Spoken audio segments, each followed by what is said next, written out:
ત્યારે બંને તરફના ગુનેગારો એ કોઈ પણ ગ્રુપના હોય બધા એના વરઘોડા નીકળવા જોઈએ, બધાને કાયદાનું શસ્ત્ર અજમાવવું જોઈએ.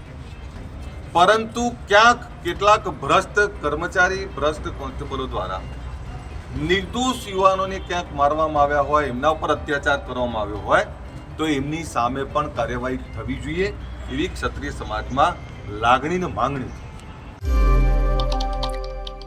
પાટણની આખી ઘટનાને લઈ અને અનેક ચર્ચાઓ થઈ રહી છે અને આ તમામ ચર્ચાઓની વચ્ચે આપણે જોયું કે ક્ષત્રિય ઠાકોર સમાજ ભેગો પણ થવાનો છે, પરંતુ હવે આખી બાબતને લઈ અને અલ્પેશ ઠાકોરની પોલીસ સાથે મીટિંગ થઈ છે અને અલ્પેશ ઠાકોરે આખી બાબતને લઈ અને એક મોટું નિવેદન પણ આપ્યું છે. શું છે સમગ્ર મામલો એની વિગતે ચર્ચા કરીશું. નમસ્કાર, હું છું ઉજ્જવલ અને આપ જોઈ રહ્યા છો નિર્ભય ન્યૂઝ. પાટણની જે ઝીલિયા કાંડ આખો સામે આવ્યો ને ત્યારબાદ આખી બાબતને લઈ અને અનેક ચર્ચાઓ થઈ અને આ ચર્ચાઓ ખાસ કરીને થઈ ભાવેશ ઝીલિયા અને ભાર્ગવ ઝીલિયાની સામે. હવે અલ્પેશ ઠાકોર પણ મેદાને આવ્યા છે અને અલ્પેશ ઠાકોરે અહીંયા સીધું જ કહી દીધું છે કે કાર્યવાહી થઈ છે, વરઘોડો પણ નીકાળવામાં આવ્યો અને બુલડોઝર કાર્યવાહી પણ થઈ, પરંતુ જે નામાંકિત ગુનેગારો છે, જેમનું નામ છેલ્લા કેટલાય સમયથી ચોપડા ઉપર ચડેલું છે, એમની સામે હજી સુધી કાર્યવાહી નથી કરવામાં આવી. એની સાથે સાથે જે ક્ષત્રિય ઠાકોર સમાજનું 23 તારીખે એક આખું મોટું મહાસંમેલન મળવાનું છે, એને લઈને પણ અલ્પેશ ઠાકોર દ્વારા નિવેદન આપવામાં આવ્યું છે. સૌપ્રથમ આ સમગ્ર બાબતને લઈ અને અલ્પેશ ઠાકોરે શું કહ્યું એ સાંભળી લઈએ. અલગ અલગ ગેંગો, અલગ અલગ ગ્રુપો દ્વારા સામાજિક પ્રવૃત્તિઓ ચાલે. આપણે જોયું છે કે અનેક પ્રકારના લડાઈ ઝઘડાઓ અને અનેક પ્રકારની ફરિયાદો એ પાટણમાં ચાલી છે. એમાં પોલીસ તંત્ર દ્વારા તમામ રીતે કાર્યવાહી કરવામાં આવે, પરંતુ એક એવી ગેંગો જે સામાન્ય પરિવારોને રંજાડે, સામાન્ય પરિવારો સાથેથી ખંડણી માગે, વ્યાજ વટાવના મોટા ધંધાઓ કરે, આ એવા લોકો છે જેને કોઈ સમાજ, કોઈ જાતિ, કોઈ ધર્મ સાથે લેવા દેવા નથી. આ એવા લોકો છે જે સ્વયં એક ગુનાહિત માનસિકતાવાળા લોકો છે. એવા લોકો સામે કાર્યવાહી થવી જોઈએ અને એવા લોકો આવનારા સમયમાં કોઈ પ્રકારની ગુનાહિત પ્રવૃત્તિ ના પાટણના ગુજરાતમાં કોઈ કરી શકે એના માટેની વાત અને એનો મુદ્દો લઈ અને હું આવેલો. પોલીસની કાર્યવાહી ક્યાંક ખૂબ સારી થઈ ને ક્યાંક ત્રુટીઓ રહી ગઈ. વિષય એવો હતો કે ગુનેગારોને તે મારીને પાડી જ દો, પણ ગુનેગારોની સાથે નિર્દોષ કોઈ ના દંડાય, નિર્દોષ ઉપર અત્યાચાર, અમાનુષી અત્યાચાર ના થાય, એના માટેની વાત એ કાયદા તંત્રમાં લખેલી છે ને અમારી પણ એ જ વાત છે.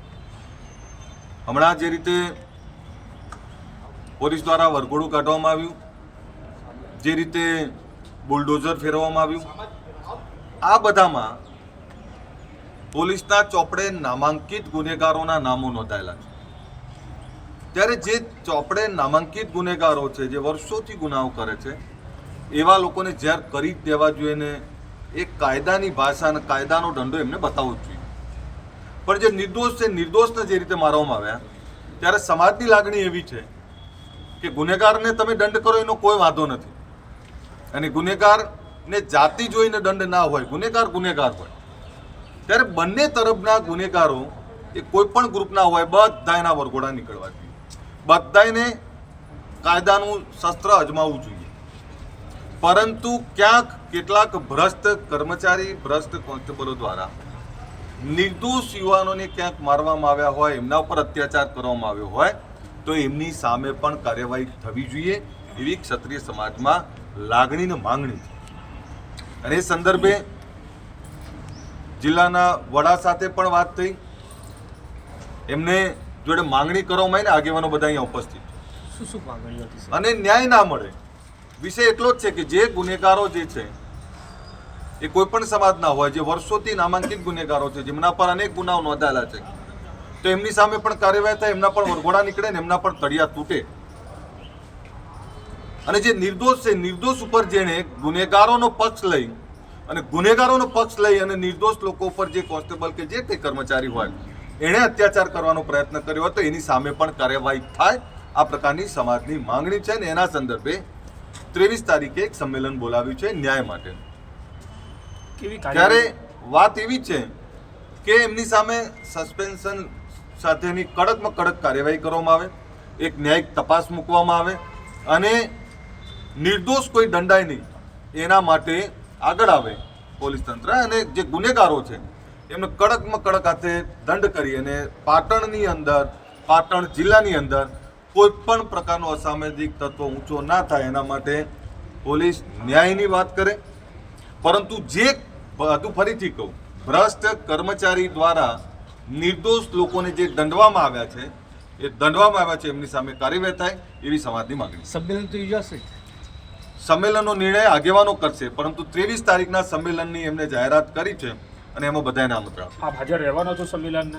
હું આપને કહું કે અમારી વિધાનસભામાં 23, 24, 25ના યુસીસીનું બિલ આવે છે.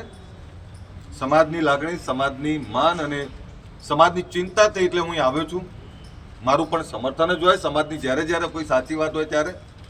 પરંતુ યુસીસીનું બિલ અને એના માટેની વ્હીપ જાહેર કરવામાં આવે છે એટલે હું વિધાનસભામાં 100% હોઈશ. પરંતુ મારી લાગણી સમાજ સાથે હરેક પળ, હરેક ક્ષણ અને હર હાલતમાં હું સમાજ સાથે છું. વિધાનસભામાં બાબતમાં કોઈ રજૂઆત પડે એ તમામ જગ્યાએ યોગ્ય રજૂઆત કરવામાં આવે. આપણી માંગણી શું હતી?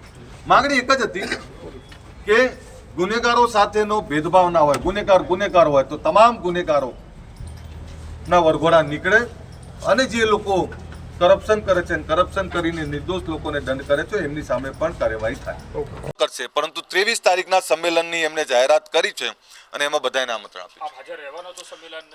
હું આપને કહું કે અમારી વિધાનસભામાં 23, 24, 25ના યુસીસીનું બિલ આવે છે. સમાજની લાગણી, સમાજની માન અને સમાજની ચિંતા થઈ એટલે હું આવ્યો છું. મારું પણ સમર્થન જ હોય સમાજની જ્યારે જ્યારે કોઈ સાચી વાત હોય ત્યારે. પરંતુ યુસીસીનું બિલ અને એના માટેની વ્હીપ જાહેર કરવામાં આવે છે એટલે હું વિધાનસભામાં 100% હોઈશ. પરંતુ મારી લાગણી સમાજ સાથે હરેક પળ, હરેક ક્ષણ અને હર હાલતમાં હું સમાજ સાથે છું. વિધાનસભામાં બાબતમાં કોઈ રજૂઆત કરવામાં આવશે ખરી? જ્યાં જ્યાં જે જરૂર પડે એ તમામ જગ્યાએ યોગ્ય રજૂઆત કરવામાં આવશે. આપણી માંગણી શું હતી?